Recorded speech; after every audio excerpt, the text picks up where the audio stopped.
نفرحኻ قتله اتحشخ زبل دمتي أي تخيلني خازبلك تفضله نحلمتاتك أم مقابر زقبر نسقمتك أبوتو زسمر كساب فرحي زتقفق تصبدو اتحقي اتا معلت فتي ما يتمتنيا تبعت فرحي زي مهلاوي يخونه اندان قطقطها سقمت مصادي فرحي حاسو يمو بحاسسو أي تتأثر أي تواقعيو أطميو لومي نتأوش تخزل مقابر نحوارو نعطوو فرحي نمجزع زي خونس نمقتال تدالو اتحق ازيو اتقند زلاي فرحي خونه تسفى مقراطيو تتسقم فرحي تفطراويو فرحي حشوخ يلو يطنققك اتنكو فرحك عواتو لزخل منقدي كتجزو انت جمير خايو كل جيزي نزناي فرح دمتي اب تأمنلو كل جيزي تأمرر اب كند نقلبي تسقو اب كند حايل مجونة تمرد نوح سنتي الخا عبيت تقدف اب زلخاي تطوب تبل مسقوام يلن دوخم سلازخون كاي خونن انتاي دا فرحي اب حد تطوب مبال منبار مخانو سلازا امن كايو لو مجن ازكن قيروينا لومي اتحقنيا ترجم ناي فرحي كنقالو عينا فرحي حاساو مخانو زانتا مخانو حق زمسل صلالوت مخانو لومي آلالينا كنسعرينا بأونتو نفس زررب زي خونس بحقي بسنا مقبار بلممد بخاب مهناتات كاز عابي ترجمات كاب زن زغطلا وحدات دقايق كمي جيرخا كاب فرحي مهدام أقواريتها كتحادنو تجمر كتمهاريخا ولا أداوخا بفرحي أبزن قطقطلو بخامي تانيعخا تطوب تبل كتمهاريخا بخامي فرحي كنبرو لزق البوتا زي قد فبلي حنقول تطرق كتمهاريخا سلازي يعمي كاس تنفس نقدمي تسقو ندحريت قصها أي تتمت مغنياتو إذا معلت زي فرحي تقتللا معلتيا سخا قدميو حال أقدس زهون نقر ننصرو فرحي بما فترو طلع أخي خونن فرحي تفطروي كاب قدم تفطره فرحي نعخا نمكلخال تفطره نقري وبزح منقرتا دما نسخا بهيوت كتهلو غيريو ግን ፍርሒ ካብ መጀመርቱ ዘይተፈጠረሉ ነገር ንዓኻ ክመርሕ ኣብ ክንዳኻ ክውስን ግን ኣይተፈጠረን እቲ ፀገም ግን እዚ እዩ መብዛሕትኦም ሰባት ብኡ ክምርሑ ይፈቕዱ ፍርሒ ኣውቲስትኦም ክኸውን ይፈቕዱ ስለምንታይ ህይወቶም ስቕ ኢሉ ዝደጋገም ዓንኬል ከም ዝኸውን ድማ ይግረሙ ገለ ዘይለመድካዮ ነገር ክትገብር ኣብ ትሓስበሉ ገለ ሪስክ ክትወስድ ከም ትደሊ ገለ ካብ ናይ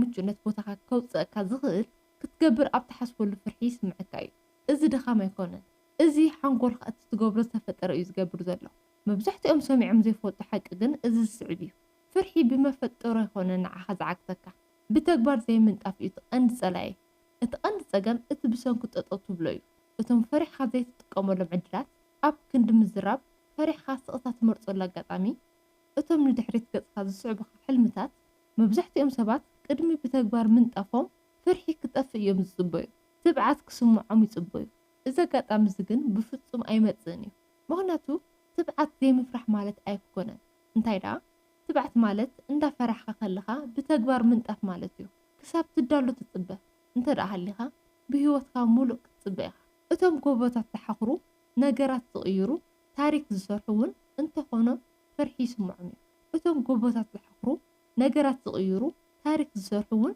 እንተኾኑ ፍርሒ ይስምዖም እዩ እዚ ብዘይገድስ ንቕድሚት ገጾም እዮም ዝስጉሙ እቲ ፍልይሊ እዚ እዩ እቲ ለውጢ ዘይትፈርሕ ክትኸውን ኣለካ ማለት ኣይኮነን እንታይ ደኣ ንፍርሒ ከም ትእዛዝ ወሲድካ ክትግዝኦ የብልካን እቲ ዘይግብኦ ሓይሊ ምሃብ ኣቋርፅ እቲ ካልእ ክትፈልጦ ዘለካ ሓያል ርድኢት ኣብዚሕካ ንፍርሒ እቲ ካልእ ክትፈልጦ ዘለካ ሓያል ርድኢት ኣብዚሕካ ንፍርሒ ኣብ ትስንጥቀሉ እንዳነኣሰ እዩ ዝኸይድ ኩሉ ግዜ እንዳፈራሕካን ኩሉ ግዜ እንዳፈራሕካ ከለካ ኣብ ትስጉመሉ ንሓንጎልካ ፍርሒ ማለት ጠጠው በል ማለት ከም ዘይኮነ ኢኻ ተምህሮ እዚ ማለት ኣገዳሲ እዩ እዚ ማለት ተጠንቂቕካ ትስጉም ማለት እዩ እዚ ማለት ናብ ገለ ኣገዳሲ ነገር ቀሪብካ ኣለካ ማለት እዩ ፍርሒ ኣብዚሕካ ኣብ ትገጥመሉ ኣብ ልዕሊኻ ዘለዎ ቁፅፅር እንዳነኣሰ ክኸይድ እዩ ሓንጎልካ ብፍርሒ ከይተዓበተ ስለዝተዓየ ሓደ ኣብ ርእሱ ንፍርሒ ቦታ ዘይብሉ ዓይነት ሰብ ትኸውን ስለዚ ኣብዚ ዝመፅእ ግዜ ፍርሒ ኣብ ዝስምዐካ ነዝዘክር ፍርሕካ ክውሕድ ዘይኮነ ዘለይካስ ብዙሕ ምንቅስቃስ እዩ ዘለይካ ኣብዚኻ ኣይትፀቦ ኣይተማርር ዋጋ ዕዳጋ ኣይትግበር ንቅድሚት ገፅካ ጥራይ ዝሰጉም ምክንያቱ ምንቅስቃስን ፍርሕን ክልተ ተፃረርቲ ነገራት እዮም ስለዚ ካብታ እንዳፈራሕካን ከለካ ክትስጉመላ ትጅምር ግዜ ፍርሕካ ክመውት ክጅምር እዩ ፍርሒ ኣብ ዛንታ ምንጋር ማስተር እዩ ንሓሶሳት ብስምዒታትን ብሉፃት ቃላትን ሸፊኑ ከም ንኣምኖም ይገብረና ንእሽተይ ዛንታ ካብ ሂወተይ ክነግረካ ኣብ ውልቃዊ ዕቤት ዘተኮረ ፅሑፋት ሕዚ ኣብ ናይ ባዕለይ ቻናል ክዝርግሕ ኣብ ዝሓሰብ ኩሉ ሓቂ ዝመስል ብውቁባት ቃላት ተሸፈነ ፍርሒ ኣብ ርእሰይ ሕሹኽ ክብለኒ ጀሚሩ ገለ ካብኡ ዕሩኽተይን ፈለጥተይን እንታይ ክብሉኻ እዮም ኣብ ውልቃዊ ዕቤት ዘገድስ ብዙሕ ሰብ የለን። ገለ ካብኡ የዕሩኽትኻን ፈለጥካን እንታይ ክብሉኻ እዮም ኣብ ውልቃዊ ዕቤት ዘገድስ ብዙሕ ሰብ የለን።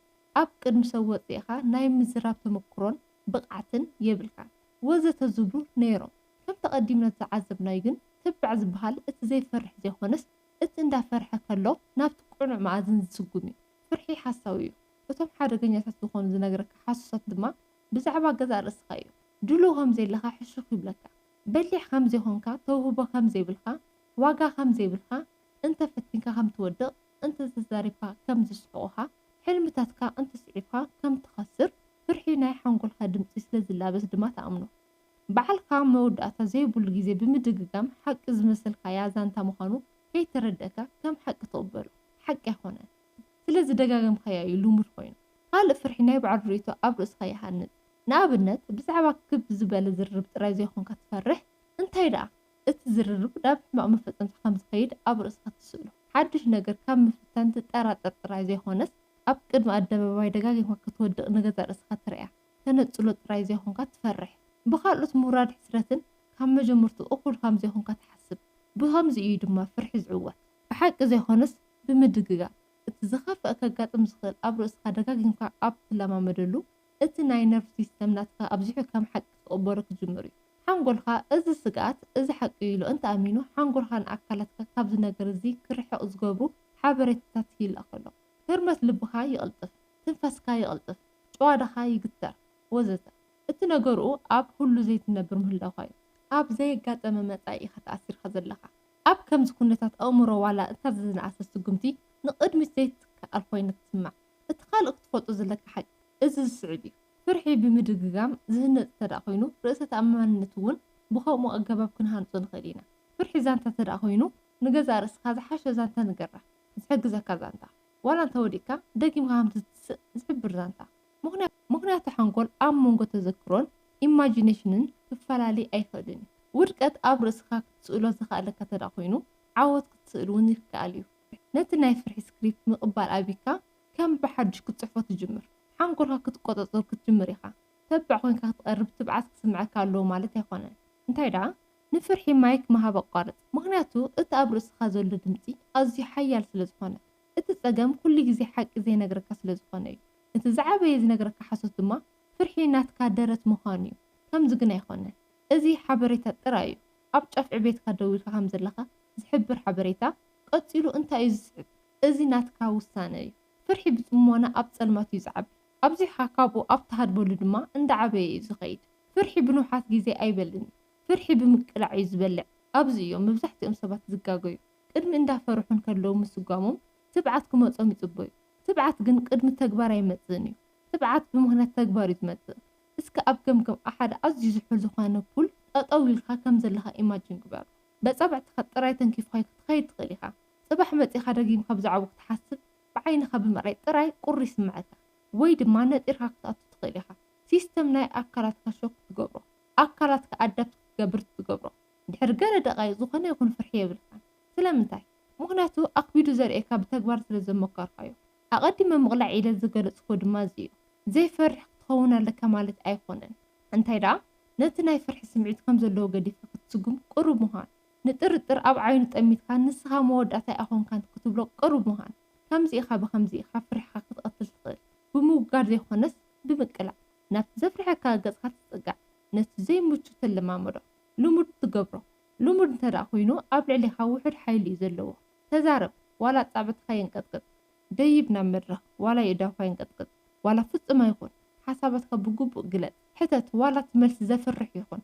እዚ ናይ ምልምማድ መድረኽ እዩ። ምድግጋም ሓቂ እዩ ዝሃንፅ። ኣብ መጀመርታ ክትገብሮ ዘፍርሕ እዩ። ካልኣይ ክትገብሮ ምቹው ኣይኮነን። 10 ግዜ ክትገብሮ ልምዲ እዩ። 100 ግዜ ክትገብሮ ግን ሓርነት እዩ።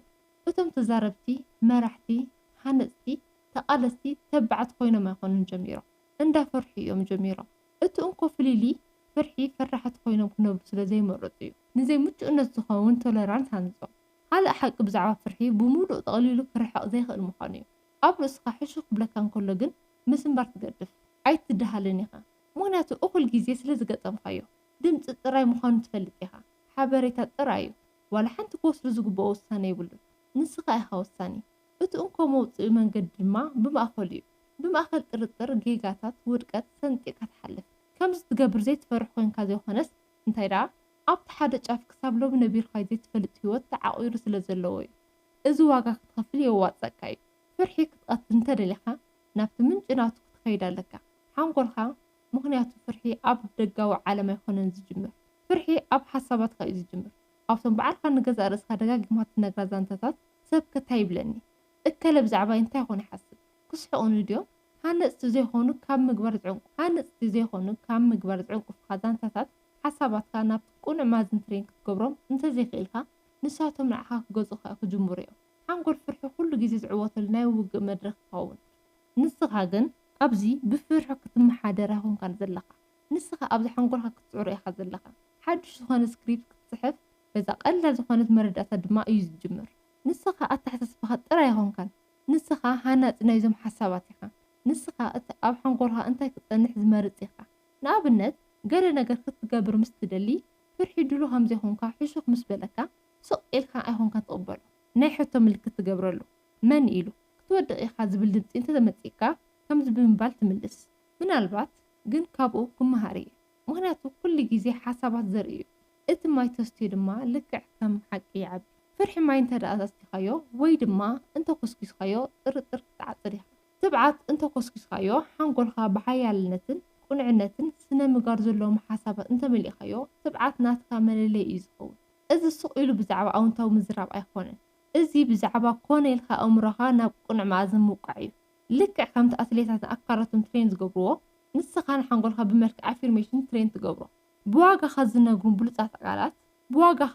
ብሉፃት ቃላት ክሳብ ንሱ ትኸውን ንገዛእ ርእስካ እቲ ክትኣምሮ ትደልዮ ነገር ንገራ ኣነ ኣብ ትሕቲ ፀቕጢ ርጉእ እየ ፍርሐይ ገጢመ ንቕድሚት ይስጉም ኣነ ይሰፍሕ እምበር ኣይጭበጥን እየ እዚኣቶም ቃላት ጥራይ ኣይኮኑን ትእዛዛት እዮም ሕቲ ኣእምሮኻ ድማ ኩሉ ግዜ ይሰምዕ ኣሎ ጥራይ ኢልካ ገለ ዓብይ ነገር ምግባር ማለት ኣይኮነን እንታይ ደኣ ንትብዓት ናብ ሓደ ንቡር ዝኾነ ናትካ ኣቃውሞ ዝቕይር ልምዲ እዩ እቶም ዘይፈርሑ ብትባዕቶም ኣይኮኑን ተወሊዶም ብስነ ምግባር እዮም ተሃኒፆም መዓልታዊ ንፍርሒ ዘርሕቕ ኣናእሽቱ ልምድታት ይገብሩ ብከምዚ ይጅምር ኩሉ ግዜ ንግሆ ገለ ነገር ዘይምቹ ግበር ዓብ ዘይኮነ ንእሽተይ ንህርመት ልብካ ቁርብ ዝቐልጥፍ ነገር ዝሑል ማይ ምሕፃብ ሓቀኛ ዝርርብ ስለምንታይ ምክንያቱ እቲ ነርቭ ሲስተም ናቱ ክለማምድ ስለ ዘለዎ ንኣካላትካ ዘይምቹነት ክሰግር እንተመሂርካዮ ፍርሒ ቦትኡ ክገድፍ እዩ ዝጅምር ካልኣይ ተንቀሳቐስ ኣካላዊ ምንቅስቃስ ምልዓል ክብደት ጉያ ወይስ ብዘገምታ ምጓዓዝ ምንቅስቃስ ንምጭባጥ ይቐትሎ እዩ ምጭባጥ ድማ መፃወቲ መድረኽ መፃወቲ ባይታ ናይ ፍርሒ እዩ ኣካላትካ እንተኣቃሳቂስካያ ሓንጎልካ ምስኡ ይስዕብ ርእሰ ተኣማንነት ይሃንፅ ሓይሊ ይብርኽ ንፁርነት ይመፅእ ኣብ ምንቅስቃስ ዘሎ ኣካላት ንፍርሒ ቦታ የብሉን ሳልሳይ ንሓንጎልካ ሓይሊ ትዛረቡ ኣፊርሜሽን እቶም ትዛረቦም ቃላት ትደጋግሞ እሞ ሓሳባት ይኾኑ እሞ ብኣቢሎም ድማ ናብ እምነት ይቕየሩ ኩሉ ግዜ ንግሆ ጠጠው ብምባል ከምዚ ኢልካ ተዛረብ ኣነ ኣይፈርሕን እየ ኣነ ክንእስ ዘይኮንኩ ክመርሕ እየ ኣብዚ ዘለኹ ክሳብ ተኣምኖ መዓልታዊ ደጋግሞ ድሒርካ ተግባራትካ በቲ ነዚ ነገር እዚ ዝስማዕማዕ መንገዲ ግበሮ ራብዓይ እቲ ቀዳማይ ኩናት ተዓወተሉ ዓራትካ ኣብ ማዕራድ ኣብ ግዜኻ ተረኸብ እቲ ክትውድኦ ዘይደለኻዮ ዕዮ ናብ መፈፀም ተብፅሓዮ ምክንያቱ መዓልትኻ ብዓወት እንተጀሚርካዮ ፍርሒ ገለ ክፍሊ ሓይሉ እዩ ዘጠፍእ መወዳእታ ሪፍሌክት ግበር ኩሉ ግዜ ምሸት ንገዛእ ርእስካ ከምዚ ምባል ሕተት ሎሚ ፍርሒ ኣበይ ሕሹኽ ኢልኒ ኣበይ ከተቃሊሰዮ ብከምዚ ኢኻ እንዳተረዳእኻን እንዳበላሕኻን ትኸይድ ፍርሒ ክትቐትል እንተደሊኻ ክሳብ ትተባዕ ኣይትፀብእ ተለማመዶ ህነፆ ስርሓዮ ኣብ መዓልታዊ ተግባራትካ ኣዝዮም ብዙሓት ሰባት ሰብ ከይብለና ኣይተዳለኹን ዘለኹ ቁኑዕ ግዜ ክትፅበያ ከይወድቕ ከይስሕቁኒ ተመክሮ የብለይን ትምህርቲ የብለይን እኹል ኣይኮንኩን ቀረብ የብለይን ድኹም እየ ከይጋገሙኩም ክብሉ ፈሪሖም ብኣግሮም ካብ ምትግባር ተዓንቂፎም እዮም እሞ ሓደ ካብኣቶም ከይትኸውን ተጠንቀቕ ከይጋገሞ ክብሉ ፈሪሖም እኹል ኣይኮንኩን ቀረብ የብለይን ድኹም እየ ከይጋገሙ ክብሉ ፈሪሖም ካብ ምትግባር ተዓንቂፎም እዮም እሞ ካብ እኹል ኣይኮንኩን ቀረብ የብለይን ድኹም እየ ከይጋገሙ ክብሉ ፈሪሖም ካብ ምትግባር ተዓንቂፎም እዮም እሞ ሓደ ካብኣቶም ከይትኸውን ተጠንቀቕ